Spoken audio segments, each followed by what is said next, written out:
Benteng Oranye di kota Ternate ternyata tidak hanya menyimpan jejak sejarah rempah-rempah seperti pala dan cengkeh, tetapi juga menyimpan kisah panjang tentang kopi yang pernah menjadi bagian penting dalam kehidupan kolonial. Jejak itu kini kembali diulas, bertepatan dengan peringatan Hari Rempah Nasional 11 Desember 2025. Budayawan sekaligus Sekretaris Dinas Kebudayaan Kota Ternate Rinto Taib bercerita, sejak kedatangan bangsa Eropa pada akhir abad ke-16, Benteng Oranye bukan hanya berfungsi sebagai benteng pertahanan, tetapi juga sebagai pusat permukiman dan kehidupan bangsa kolonial. Kehadiran Belanda pada tahun 1599 membawa perubahan besar dalam pola perdagangan rempah yang tidak lagi terbatas pada pala dan cengkeh, tetapi juga mencakup komoditas lain seperti lada, kayu manis, hingga kopi. Sejak saat itu pula perdagangan rempah mulai dipikirkan bukan hanya pada komoditi pala dan cengkeh semata, tetapi juga tanaman-tanaman lain yang bisa memenuhi kebutuhan cita rasa gastronomi untuk para petinggi-petinggi seperti para gubernur jenderal maupun para pejabat VOC itu sendiri, dan juga untuk memenuhi kebutuhan pasar dunia, pasar global. Artinya bahwa komoditi rempah-rempah yang disebut seperti pala dan cengkeh, ada yang lain juga, yaitu lada, kayu manis, termasuk kopi. Dalam sejarahnya, kopi mulai mendapatkan peran penting ketika VOC menerapkan kebijakan Hongitoken pada tahun 1625, yakni pembasmian tanaman pala dan cengkeh di luar Ambon. Kebijakan ini mendorong pencarian komoditas alternatif dan kopi kemudian ditanam sebagai pengganti pala dan cengkeh di sejumlah wilayah termasuk Ternate.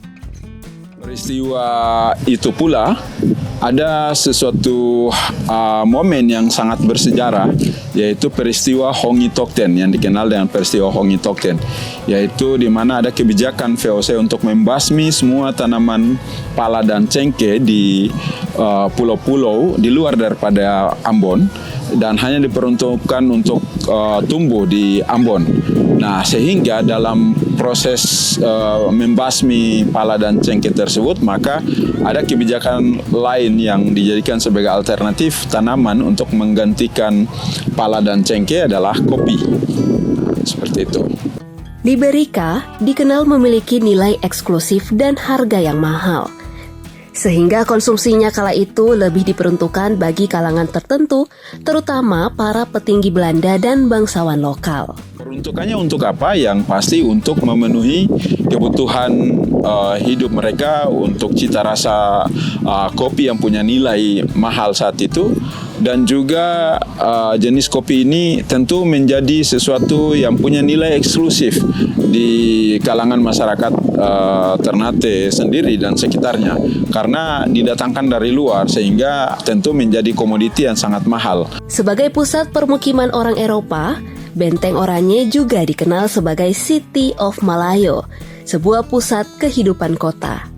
Di kawasan inilah budaya minum kopi berkembang sebagai bagian dari gaya hidup masyarakat perkotaan kolonial.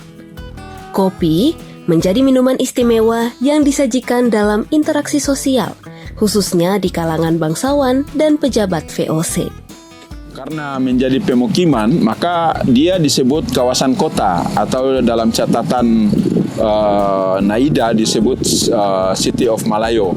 Nah, artinya bahwa sebuah pusat kehidupan kota dan konsumsi kopi adalah bagian daripada kebutuhan gaya hidup orang kota. Nah, oleh sebab itu maka konsumsi kopi yang sangat istimewa adalah bagi kalangan tertentu yang terbatas, yaitu misalnya bangsawan di keraton, dan juga kepentingan kebutuhan untuk pemukiman di dalam benteng itu sendiri. Jejak budaya kopi ini masih dapat dilacak hingga kini melalui peninggalan arkeologis berupa rumah tungku yang berada di belakang bekas kediaman Gubernur Jenderal VOC di dalam Benteng Oranye. Keberadaan tungku ini menjadi bukti kuat bahwa kopi memiliki posisi penting, Tidak hanya sebagai komoditas perdagangan global, tetapi juga sebagai bagian dari kehidupan sehari-hari di benteng tersebut. Dalam perkembangan peristiwa konsumsi ini bukan hanya untuk memenuhi kebutuhan subsisten atau terbatas, tetapi sudah bernilai industri, yaitu ekspor, sehingga diperlukan kawasan yang khusus untuk tanaman kopi ini sendiri.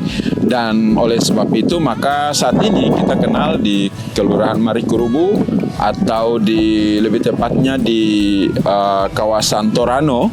Di sana ada satu kawasan perkebunan yang dahulunya diperuntukkan untuk kebun kopi di era Belanda, yang saat ini masih dikenal luas oleh masyarakat di sana, Torano, dengan sebutan KH Kopi atau Tanah Kopi.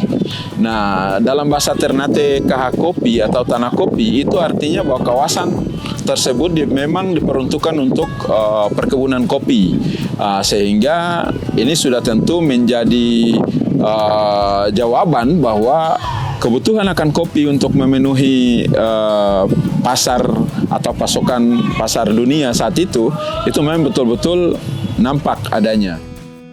Uniknya, Rinto Taib menjelaskan bahwa meski terdapat rumah tungku di belakang rumah Gubernur Jenderal VOC untuk mengolah kopi pada masa itu, prosesnya tidak semudah yang dibayangkan karena keterbatasan moda transportasi saat itu. Jadi keberadaan rumah tungku yang terletak di belakang gedung ini, rumah tinggalnya para Gubernur Jenderal VOC, di mana peruntukan untuk mengolah bahan produksi kopi untuk siap disaji dan dikonsumsi oleh mereka, itu tidak semudah yang kita bayangkan bahwa siap saji, tetapi melalui proses distribusi bahan mentah dari perkebunan ke target tujuannya, yaitu Benteng Oranye. Dan di masa itu tentu tidak ada kendaraan yang roda 4 dan lain-lain. Oleh sebab itu, maka tenaga manusia adalah salah satunya. Tetapi beruntung karena kopi sudah dikondisikan dalam sebuah perkebunan, sistem pertanian yang modern di masa itu, karena kepentingannya untuk produksi ekspor, sehingga perdagangan itu turut memberi ruang bagi pola moda transportasi angkutan dari perkebunan ke pusat pengolahan, yaitu Benteng Oranye ini sendiri. Dan media yang dijadikan sebagai moda transportasi angkutan tersebut adalah kereta. Kereta yang digunakan untuk membawa kopi dari kebun kopi itu sendiri sampai ke dalam benteng, itu melalui jalur kereta atau tram yang sayang sekali saat ini kita tidak melihat lagi karena pembangunan dari tahun ke tahun dan perkembangan zaman, sehingga jalur tersebut sudah ditutupi aspal jalan raya. Seiring waktu, perkebunan kopi di Torano mengalami penyusutan akibat alih fungsi lahan dan perubahan minat pasar. Meski demikian, sisa-sisa tanaman kopi Liberica masih dapat ditemukan, meski tidak lagi dibudidayakan secara khusus seperti pada masa kolonial. Dalam konteks kekinian, budaya minum kopi masih hidup di Benteng Oranye. Kawasan ini kini menjadi ruang publik dan destinasi favorit masyarakat untuk menikmati kopi. Hampir setiap kafe dan pelaku UMKM di dalam benteng menyediakan menu kopi, meski jenis yang disajikan umumnya Robusta, bukan lagi Liberica seperti di masa lalu.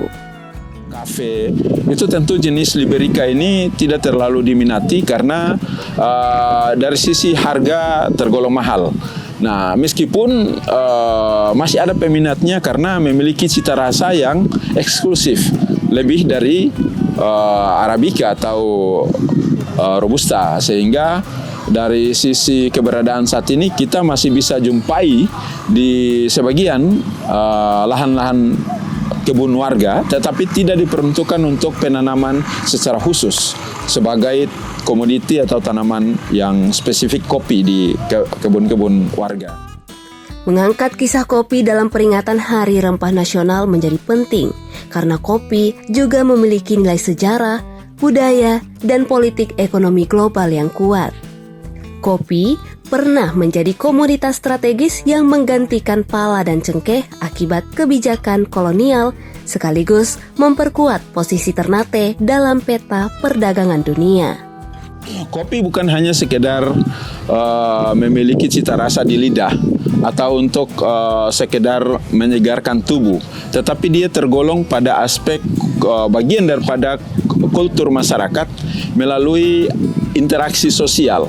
Jadi ketika di masa dahulu kala, orang ketika melewati rumah di sebuah pemukiman pasti sering disajikan kopi, seperti misalnya disuguhi, misalnya dipanggil untuk ngobrol bareng. Jadi kopi menjadi medium yang efektif untuk merekatkan hubungan sosial, dan interpretasi atau tafsir ulang terhadap situasi sosiologis seperti itu di hari ini kita bisa melihat di Benteng Oranye, yaitu di mana di setiap kafe atau UMKM yang ada di dalam benteng itu selalu saja tetap ada suguhan, menunya adalah kopi sebagai minuman favorit, dan tentunya sebagai ruang publik, Benteng Oranye sebagai destinasi wisata yang favorit, kopi menjadi salah satu minuman yang paling laris dalam setiap UMKM yang ada di dalam benteng. Dan tentu keramaian